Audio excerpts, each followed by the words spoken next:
안녕하세요. 아날로그 필름 메이커의 정인경입니다. 오늘은 오랜만에 옛날 세팅으로 여러분과 촬영을 하게 됐는데요. 오늘 이야기할 주제는 아이패드입니다. 아이패드는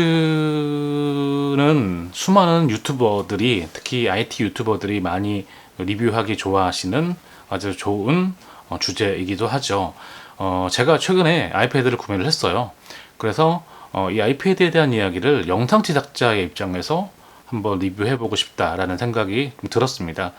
그래서 오늘 편하게 테크 유튜버는 아니지만 영상 제작자의 관점으로 아이패드는 과연 어떤지 총 3편으로 좀 제작을 할 예정이에요. 첫 번째, 오늘은 제가 그냥 일반적으로 이 아이패드를 바라보는 관점에 대한 이야기, 두 번째는 실제로 아이패드로 일을 하면서 제가 즐겨 쓰고 있는 앱에 대한 이야기를 해보고, 세 번째는 요즘 그 아이패드를 이용한 영상 편집에 굉장히 그 핫한 애플리케이션이 있죠. 바로 루마 퓨전인데요. 루마 퓨전에 대한 이야기도 한번 해볼 수 있으면 좋겠습니다. 오늘은 첫 번째 시간으로 제가 생각하는 아이패드에 대한 이야기입니다.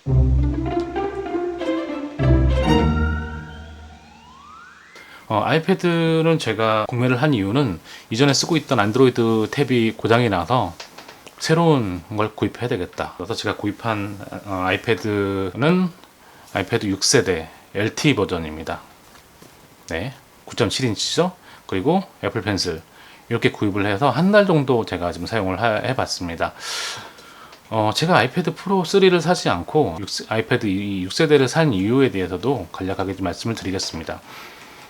제가 이 아이패드가 첫 번째 아이패드가 아니에요. 이 세상에 아이패드란 이름으로 처음 세상에 나왔던 아이패드 1 있죠. And we call it the iPad. That's what it looks like. Very thin. 그 다음 버전으로 나오는 게 바로 아이패드 2였는데 그때 한 거의 7, 8년 전쯤에 제가 썼던 것 같아요. 그때 제가 아이패드를 쓰면서 사람들이 이야기했던 것이 화두가 있었어요. 아직도 아이패드에 대한 그 똑같은 이야기들을 하고 있는 거예요. 그게 뭐냐면 바로 생산성에 대한 이야기입니다. 그 논쟁은 이 아이패드가 존재하는 한 끊이지 않는 것 같아요. 처음 아이패드가 탄생되면서부터 지금의 여기까지 아이패드의 생산성에 대한 이야기들이 정말 끊이지 않고 이어지는 게 참 신기하다는 생각이 들 정도였습니다.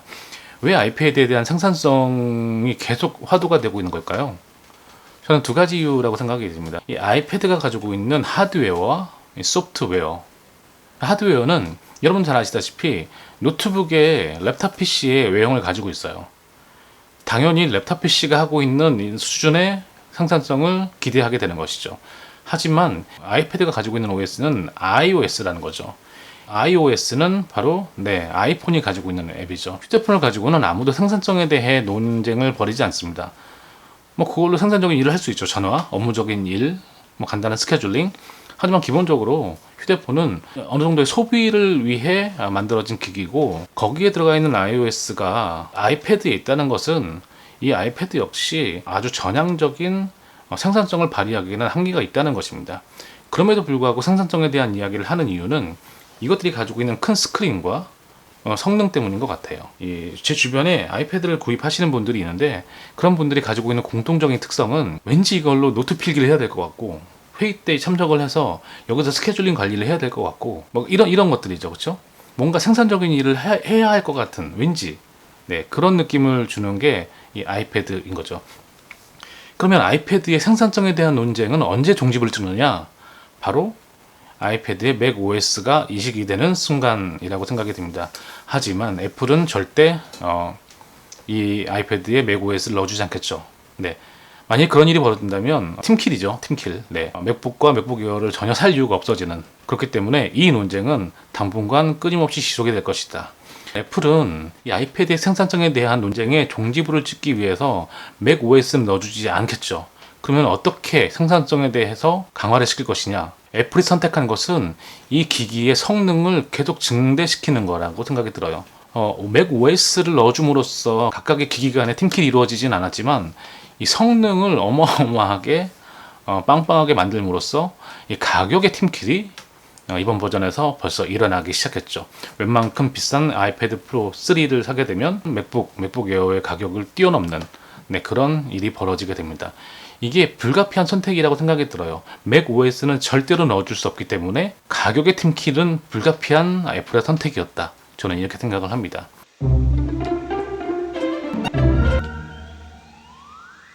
그러면 아이패드에 iOS가 들어간 게 그렇게 치명적인 생산성에 문제를 일으키는 것이냐? 뭐 이렇게 생각하시는 분이 계실 수도 있어요. 뭐 그동안 애플 제품을 계속 사용하신 분들이라면 그 iOS가 어떤 놈인지 잘 아시겠죠? 제가 iOS가 생산적인 어떤 작업에 있어서 정말 어울리지 않은 녀석이라고 생각하게 해준 한 가지 예가 있어요. 그러니까 제가 이제 루마퓨전이라고 하는 이 프로그램을 이제 아이패드에 설치를 해서 이걸 가지고 영상 편집을 해보니까 굉장히 좋더라고요. 근데 이제 영상 편집을 하기 위해선 여러 가지 작업을 위한 소스 파일들이 필요해요. 그래서 제가 이제 MOV 파일은 맥에서 만든 거기 때문에 당연히 이 아이패드나 이런 맥 기기에서 저는 당연히 호환이 될 거라고 생각이 들었고, 그래서 알파 채널을 가지고 있는 애니메이션 코덱의 MOV 파일을 다운로드를 시도했는데 다운로드가 안 되는 거예요. 네. 제가 이 지점에서 이 아이패드의 스토리지를 운영하는 것에 대한 이야기를 하지 않을 수가 없는데, 이 안드로이드는 일반 외장 하드처럼 그 스토리지를 사용할 수가 있죠. 네, 이 윈도우 탐색기처럼 아이패드는 앱 간에 사용할 수 있는 스토리지에 어떤 파티션이 정확하게 나눠져 있고, 이 앱 간의 파일을 이동하고 복사하기는데 굉장히 보수적인 정책을 사용하고 있습니다. 그냥 까다롭다는 이야기죠. 그러니까 보안을 위해서 어쩔 수 없는 어떤 조치다라고 할 수 있지만 이만저만하게 불편한 것이 아닙니다. 그럼에도 불구하고 이 아이패드로 한정지어서 얘기합시다. 이 아이패드에 공공의 어떤 스토리지라고 한다면 이 카메라 롤이 있을 수 있죠. 사진 앨범. 카메라 롤이 그나마 아주 접근하기 쉬운 공공의 스토리지예요. 그래서 제가 루마퓨전이라는 이걸 위해서 다운을 받았는데 카메라 롤에 저장이 되지 않는 거예요. 그게 저장이 돼야 할 수 있잖아요. 이게 iOS가 가지고 있는 애티튜드라는 생각이 들었어요. 이 카메라 롤에 저장될 수 있는 파일은 JPG 파일과 PNG 파일 등이에요. 혹은 MP4 파일, 그런 것들. JPG 파일을 예로 들어봅시다. JPG 파일은 최종 작업의 결과물이거나 혹은 아예 가공되지 않은 원본이죠. 그쵸? 근데 결과물이라는 측면에서 봤을 때 이 iOS의 카메라 롤은 결과물들만 유통하고 결과물들만 받아들일 수 있는 스토리지예요. 생산적인 작업을 위해선 알파 채널 코덱에 들어가 있는 MOV 파일이나 여러 가지 레이어 정보를 가지고 있는 PSD 파일, AI 파일 등은 저장할 수가 없다는 이야기예요. 제작 과정에 필요한 이미지 파일, 영상 파일은 카메라 롤에 저장할 수 없습니다. 저는 이게 사용자가 이 아이패드를 어떤 식으로 바라봐야 하는지 애플이 가이드라인을 그어놓은 것이다 라고 생각이 듭니다. 아이패드의 정체성인 생산성에 대한 것들은 비단 사용자들끼리의 어떤 담론이 아니라 저는 애플 안에서도 이 고민이 있었다고 봅니다. 그 고민의 결과가 바로 저는 이 애플 펜슬이라고 생각이 들어요. 사람의 터치, 이 손가락으로 스크린을 누른다. 이거는 제가 한번 눌러보니까 기본적으로 100픽셀 정도가 동시에 눌려요. 네. 뭔가 작업할 때 이 스크린 한 번 클릭했을 때 한 120픽셀이 한 번에 눌린다면 그거는 정말 생산성과는 어울리지 않는 일인 거예요. 그렇죠? 그런데 이 스타일러스 펜을 만들므로써 이 한 번에 내가 선택할 수 있는 픽셀의 숫자를 줄였어요. 그렇죠? 네.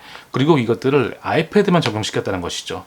애플이 뭔가 생산적인 일들을 하고 싶어 하는 거예요. 아이패드를 통해서. 맥OS를 넣어줄 수는 없어요. 하지만 그 제한된 영역 안에서, 제한된 바운더리 안에서 애플은 최대한 이 생산적인 일들이 가능하게 하는 이 플랫폼으로 아이패드를 쓰고 싶어 하는 것 같아요. 그림을 그리는 많은 분들이 이 아이패드를 통해서 그림 작업을 하기 시작하시죠. 루마퓨전으로 여기 있는 애플 펜슬을 이용해서 작업을 하니까 손가락으로 작업하는 것보다 훨씬 더 정교한 작업이 가능해졌습니다. 그럼 스타일러스 펜보다 훨씬 정확한 포인터 도구는 뭘까요? 네, 마우스나 트랙패드겠죠.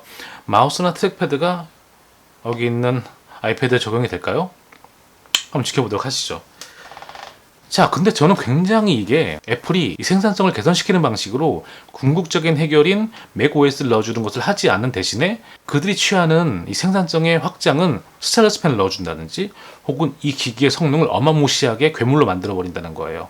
저는 이제 제가 방구석 리뷰룸이라고 하는 굉장히 좋아하고 매 에피소드마다 챙겨보는 제가 가장 애정하는 그런 채널 중에 하나인데요. 근데 거기서 리뷰하시는 것 중에 제가 조금 이렇게 웃긴다 이런 내용이 있었어요. 그게 뭐냐면 아이패드 프로 3세대가 5K까지 편집이 가능하다는 그 리뷰를 올리신 거예요. 제가 그걸 보고 나서 와, 그게 참 의미가 없다라는 생각이 들었어요.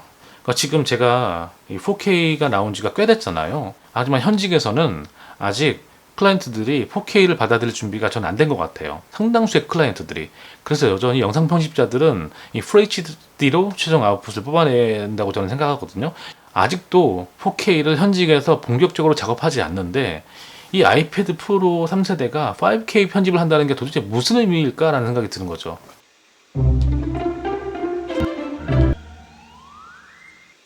그렇다면 제가 왜 아이패드 프로를 사지 않고 아이패드 6세대를 샀는지 이야기해 보겠습니다. 새로 나온 아이패드 프로 3와 아이패드 6세대, 지금 이 시점에서 이 아이패드의 생산성에 가장 큰 혜택을 누리게 될 사람들은 그림을 그리시는 분들, 그리고 저는 영상 편집자라는 생각이 들어요. 네. 그래서 이 아이패드에 대한 관심이 생겼고, 노트북을 가지고 이제 작업을 하는데 거기에 외장 모니터가 있으면 좋겠다는 생각이 들었는데, 이왕이면 애플 제품이면 좋겠다라는 생각이 들어서 일단 외장 모니터로 활용할 수 있다는 것이 좋았고, 그 다음에 이 루마 퓨전에 굉장히 좀 관심이 있었어요. 흔히 말하는 휴대폰으로 장난치는 수준의 앱은 아니라는 생각이 들었거든요. 그래서 짜투리 시간에 맥북조차도 부담스러운 그런 짜투리 시간이 있어요. 그럴 때 내가 이걸 가지고 영상 편집을 할 수 있다면 꽤 좋은 효율을 발휘할 수 있겠다, 꽤 좋은 생산성을 발휘할 수 있겠다 생각이 들었던 거죠. 그러면 저는 왜 아이패드 프로 3를 사지 않고 아이패드 6세대를 샀을까요? 가장 큰 이유는 아이패드의 생산성은 아이패드 프로 3에 100만원에서 시작하는 것이 아니라 아이패드 6세대 40만원짜리에서부터 시작한다고 생각했기 때문입니다. 그것들을 결정짓는 가장 큰 원인은 바로 이 애플 펜슬이었어요. 아이패드 프로의 전유물이었던 이 애플 펜슬을 아이패드 6세대에 넣어준 것, 저는 이게 애플이 가지고 있는 마지막 양심이다. 네, 마지막 사회공헌이다. 아이패드 프로 3의 5K 편집 의미가 있을까요? 의미가 없습니다. 네, 아쉽지만 그렇습니다. 어떻게 보면 아이패드 프로가 이렇게 성능이 좋아라고 하는 스스로의 자기 위안, 자기 만족이라는 생각이 들어요. 어떤 영상 편집의 가편집 수준 정도만이라도 해줄 수 있는 굉장히 라이트한 기기가 있다면 좋겠다라는 생각이 들었는데, 그 기기는 아이패드 6세대로도 충분히 차고 넘친다는 거였어요. 아이패드 프로가 얼마나 쾌적한 작업 환경과 얼마나 쾌적한 시청 환경을 제공하는지는 제가 모르겠습니다. 지금 볼 계획이 없습니다. 그걸 보게 되면 저는 아이패드 프로를 사고 싶을 거기 때문에. 하지만 아이패드 6세대로도 이렇게 원활한 작업이 가능하다는 것. 두 번째, 제가 아이패드 프로를 구매하지 않고 아이패드 6세대를 구매한 이유는 아이패드 프로가 유선 이어폰을 지원하지 않는다는 거예요. 유선 이어폰을 들으려면 USB-C와 대응되는 젠더 혹은 그런 이어폰을 구매를 해야 되는데, 이런저런 젠더들을 주렁주렁 달고 있는 아이패드 프로는 이 디바이스에 결코 어울리지 않는 모습이라고 생각이 들었어요. 맥북 프로에도 수많은 젠더들을 가지고 다녀야 하는데 아이패드 프로에도 그렇게 수많은 젠더들을 달고 산다면 저는 그게 아이패드만의 장점들을 잃어버리는 것은 아닌가, 제가 원하는 아이패드의 모습은 아니었던 것 같습니다. 그렇기 때문에 제가 블루투스 이어폰을 이용해서만 아이패드 프로의 오디오 모니터가 가능한데, 제가 가지고 있는 몇몇의 블루투스 이어폰으로 확인해 본 결과 굉장히 미세한 레이턴시들이 발견됐다는 거예요. 영상 편집자에게 이 영상 소스와 음성의 이 동기화가 이루어지지 않는 것만큼 무용지물인 기기는 없습니다. 무엇보다 이 3.5파이 이 이어폰 잭이 제가 큰 부담감 없이 영상 편집의 오디오 모니터링을 가능하게 해준다, 너무나 저를 행복하게 하는 기기인 것 같습니다. 한편으로는 제가 그런 생각을 하게 됩니다. 아이패드 프로 4는 과연 어떤 모습을 하고 있을 것인가? 과연 아이패드 프로 3처럼 기기의 성능들을 발전시키고 그래서 막다른 골목까지 성능을 끌어올릴 것이냐, 더 이상 올라갈 데도 없는 것처럼 보이는데도 말이죠. 제가 간략하게 예언을 해본다면 아이패드 프로만의 아이패드 프로의 생산성에 어울리는 뭔가 변형된 OS가 등장할 수도 있겠다. 만일에 그런 일이 벌어진다면 저는 주저없이 아이패드 프로 4를 구매할 이유가 생기는 거겠죠. 아이패드 프로 3를 구매하신 분들, 그리고 아이패드 6세대를 구매하신 분들 모두 이걸 통해서 어떻게 보면 비싼 장난감이라고 하는 오명을 가지고 있기도 한데 여러 가지 소비하는 일들을 하는데 죄책감이 없었으면 좋겠습니다. 네, 그리고 다음 시간에는 제가 실제로 즐겨 썼던 아이패드 앱에 대해서 소개를 드리는 시간을 갖겠습니다. 지금까지 아날로그 필름메이커의 장경이었습니다. 감사합니다.